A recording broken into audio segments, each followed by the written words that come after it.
A little knowledge can be a dangerous thing. At least that's one of the lessons in Garson Kanan's classic comedy Born Yesterday, when a former chorus girl starts to learn about the ideals of democracy from a handsome journalist turned tutor, just as her junkyard mogul boyfriend is in the process of buying a senator. The play is being revived on Broadway at the Cort Theatre through July 31st, and joining me now are two of its stars, Nina Arianda and Robert Sean Leonard. I'm very pleased to welcome them both back to our show today. Hello. Hello, it's great to be here. Thanks for having me. This play was originally produced on Broadway in 1946, and it was a hit with more than 1,000 performances before it closed, and then made into a classic film in 1950. Are you hoping for 1,000 performances again? I don't think I could be around Nina Arianda that long. I think I'd lose my mind. You're nodding your head, Nina. What does he mean? Oh, she knows. Well, I know what he means, but I'm gonna say that I would do 1,000 with Robert Sean Leonard. I'm sorry, he doesn't feel the same way about me. I would love the show to run that long.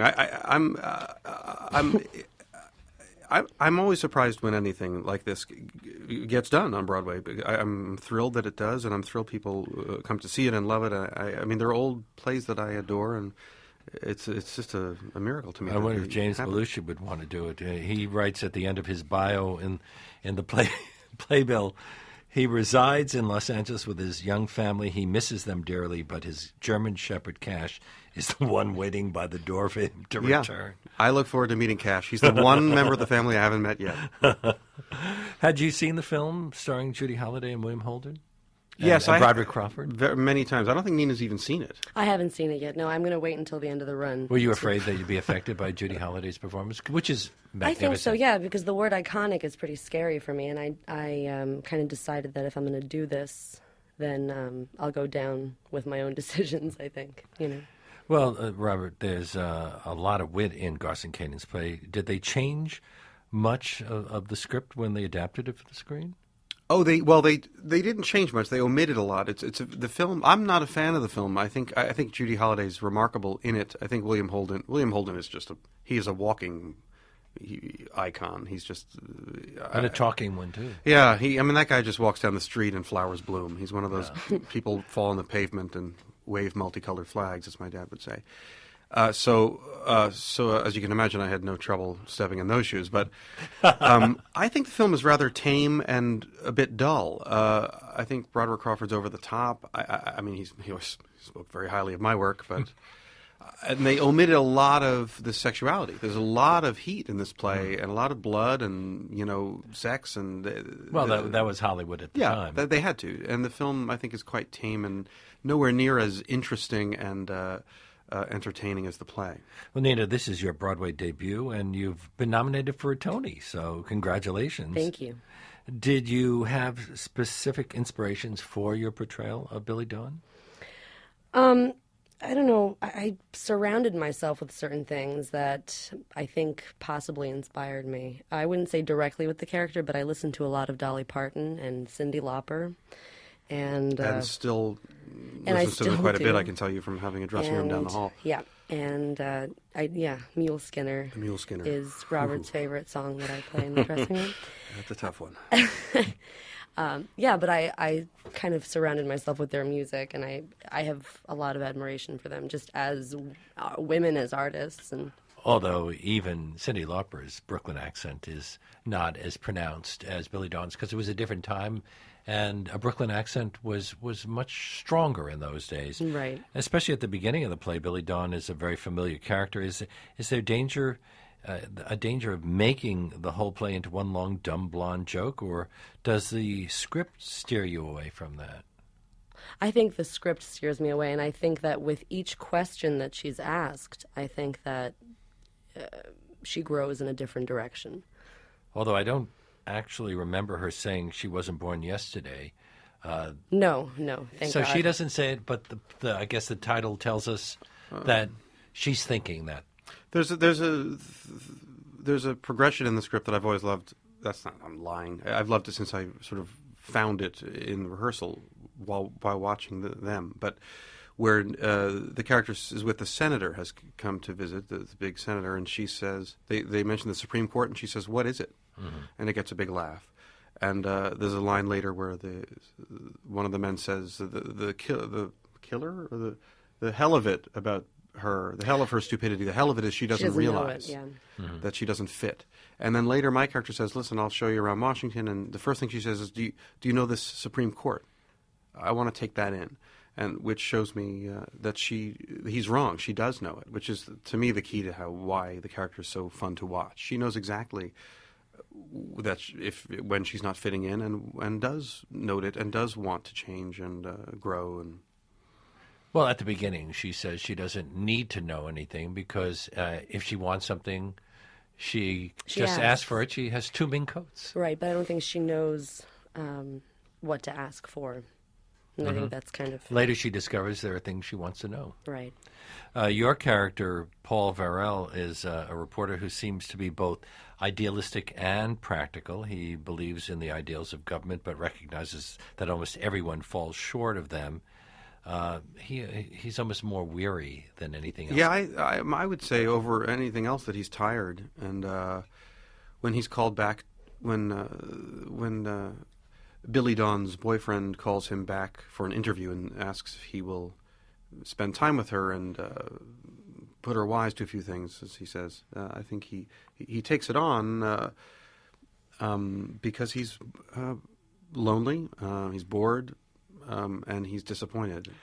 But he also seems to be one of the few people, at least at the start, who realizes that there's more to Billy than meets the eye. Yeah. Well, most idealists I know are bored, lonely, and disappointed, to be honest. So, I mean, I don't think he's not idealistic, and I think when he meets her, well, he's attracted to her immediately, physically, and then he enjoys being with her, and then... and she's different from all the other people in Washington. Oh, yes, from what I would imagine, yeah. Do you think that he'd be considered a liberal reporter today by the folks at Fox News? At this point in politics, he'd pretty much be a socialist. Yeah. Jim Belushi plays Harry Brock, a man who owns over 100 junkyards around the country. And what is he doing in Washington? You're his girlfriend. Don't look at me. He's trying to get Washington in his back pocket. He's trying to, I guess. Mm-hmm. Well, he's a bully. And I'd imagine that character's fun to play off of for both of you. Yeah. It's always great to be the guy who's got nothing to lose. He's as Christopherson said, that is freedom. And so when he walks in, he's just free. And then and Harry says, you play your cards right, I'll put you on the payroll. And he just laughs and says, sure. He doesn't want a thing, which is a lovely position to be in. And when you don't want anything and you're with someone who depends on people wanting things, it's a fun time. That's how I'm sure Nina's character experiences things differently. Well, you have to put up with his bullying.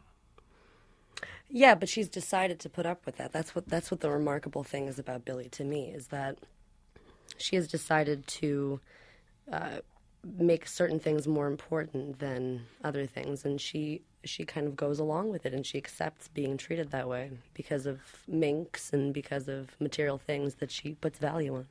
Now, it's just a coincidence that you're here on the same day that we had Mamie Gummer and Hamish Linklater, who are appearing in a David Ives play, but you appeared in Venus and Fur last season. Yeah. And both of these characters, Billy and Vonda, go through all sorts of transitions over the course of a play. Absolutely. Yeah, and I think they're both, Vonda, obviously, but Billy is also an incredibly layered character. And for me, those are the best characters to play. Especially somebody who's constantly confounding us. We expect them to be going in one direction, and then absolutely they do something else. I think the biggest difference is that there is, in my opinion, no subtext with Billy. Mm-hmm. And I think quite a bit, whether we know it or not, with Vonda. So that's the difference for me. Helping Harry get his legislation through Congress is his hard-drinking lawyer, Ed Devery, played by wonderfully... In fact, the cast is just fabulous. I think so, too. Frank Wood, and there's a senator played by Terry Beaver, and his wife is the senator's wife is played by Patricia Hodges, and one of the most marvelous comic turns you could ever imagine. She could get a laugh out of a hat. Yeah, she knows what she's doing. She's very, very funny. We're very blessed. And Michael McGrath plays Eddie, who's his sort of henchman, his sure boss guy, and he's that guy could be the lead. I mean, he's one of Broadway's great comic physical actors, and to have him in this role is a real blessing. Does your character, Paul, along with the senator and Ed the lawyer, understand the game that Harry's playing better than Harry does? Sure. I mean, I think Paul understands how things work with a bit more of an eagle eye view than Harry does. Maybe not as well as Ed Devery does, but yeah, Ed and I feel there's a kinship that's grown with the character of Ed for me throughout the run. It's getting more and more pronounced. It's the minute he walks in and sees him, I think he feels a great sadness for this guy who he used to look up to and is now at the whim of this bully, this rich bully. And I think they understand also the seriousness of the consequences. What I don't think Brock does as much. But you said that as the run continues, the people understand it more and more. Your characters do. How long into the run of a play do you need to go before you really know who you're playing? I hope with each play I learn with each show that I learn something new. I think it's no fun if you know something. Because completely. Then you're just repeating yourself every night. There are actors like Laurence Olivier who said you get the role down and you do that every night, and that's what acting's all about. And then there are other actors who feel that every night you respond to what the other character said in a way that seems appropriate at that moment. To me, there's no option but the second version in a way. I think you're dealing with not only a character but an individual, and that is not you. And so you have, in a way, a whole lifetime to figure out everything about them, and that's endless, really.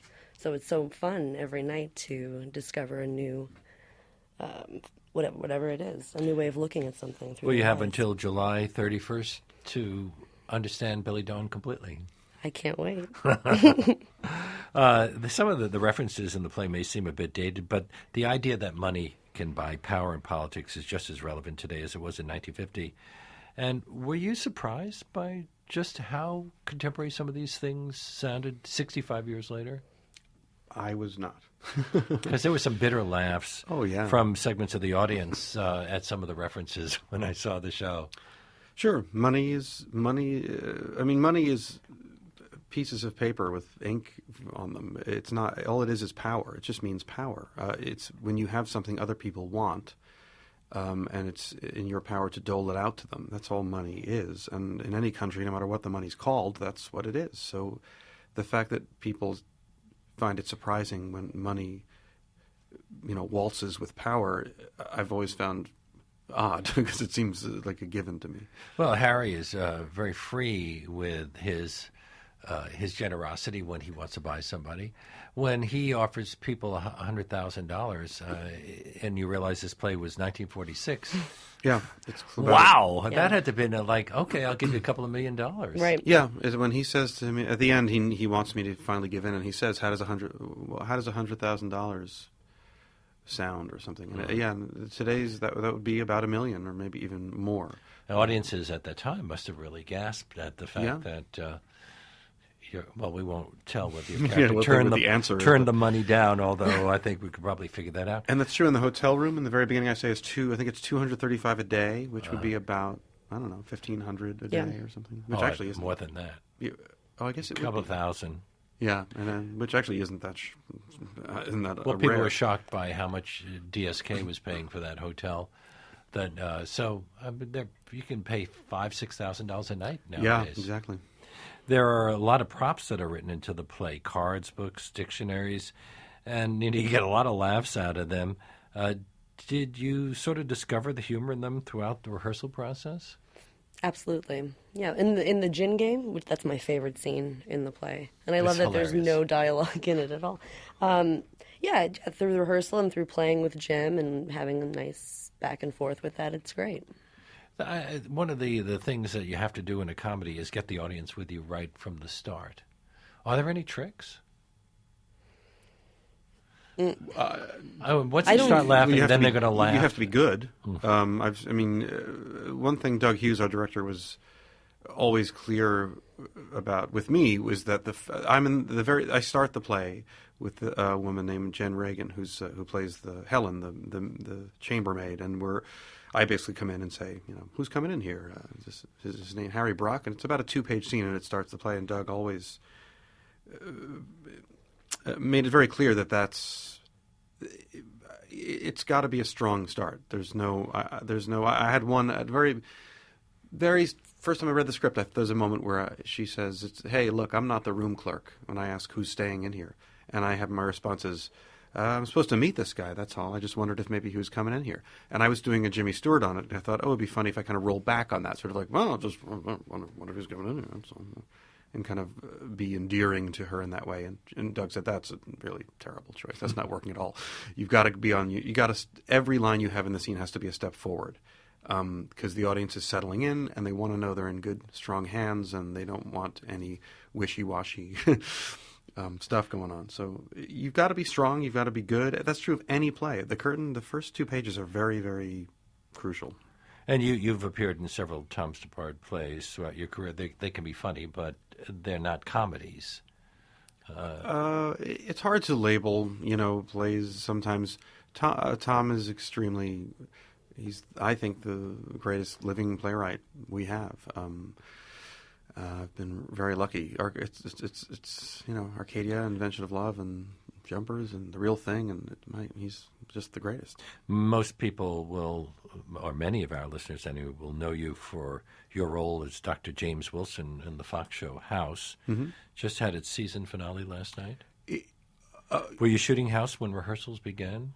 Yes. I was commuting for about 6 hellish weeks. I would rehearse and then fly to L.A. on Sunday night and then shoot Monday and then fly back for rehearsal on Tuesday. Is that why it's been 7.5 years since you've been on Broadway? Yeah. Well, actually, we didn't have a very long hiatus. We would shoot House. Generally, we've got about a 6-week break between wrapping and starting the next season, so there's just not enough time to do a play. But this year I had a bigger window. And Nina, as I said earlier, you got incredible reviews for your role as Vanda in the David Ives play Venus in Furs last season at the Classic Stage Company. I'm assuming that's going to be in every bio your breakthrough. But you're very, very busy. I just saw you in Midnight in Paris, Woody Allen's film. I have yet to see it. There's I'm very also excited. Tom McCarthy's Win-Win, and 4 or 5 others. How many films have you been in this year? 4. I think 4. Jeez, 4. Yeah. If you want to get any roles in radio, you have to learn not to hit the microphone. Right on. Lesson learned. This has been a busy year for you. Do you like doing films? I do like doing films. I like working, and I like being busy. More importantly, but yeah, no. These specifically were fantastic stories, and that's kind of my goal in anything is to work on good stories. And what are your plans, both of you, after this limited run ends on July 31st? You're going to take vacations? I have to go back to work. I'm doing the season 8 of House, so I'm actually. If we run till the end of July, which would be great, I then have to head right back to L.A. and start shooting again. Oh, you'll run till the end of July, don't you think? You never know. It's always it's Broadway's the summer's a tricky time on Broadway and also right now the States. If you notice in Times Square these days, it's quite European. The American, when the dollar gets weak, much less Americans travel. So New York becomes much more dependent on foreign money, and it's harder to get those people to come see old Garson Kanin plays. I hope we do run. It would be wonderful. Nina Arianda and Robert Sean Leonard are two of the stars in Born Yesterday at the Cort Theatre through July 31st. For ticket information, visit our show page at WNYC.org. Thank you so much for being with us. Thanks for having me. Thank you.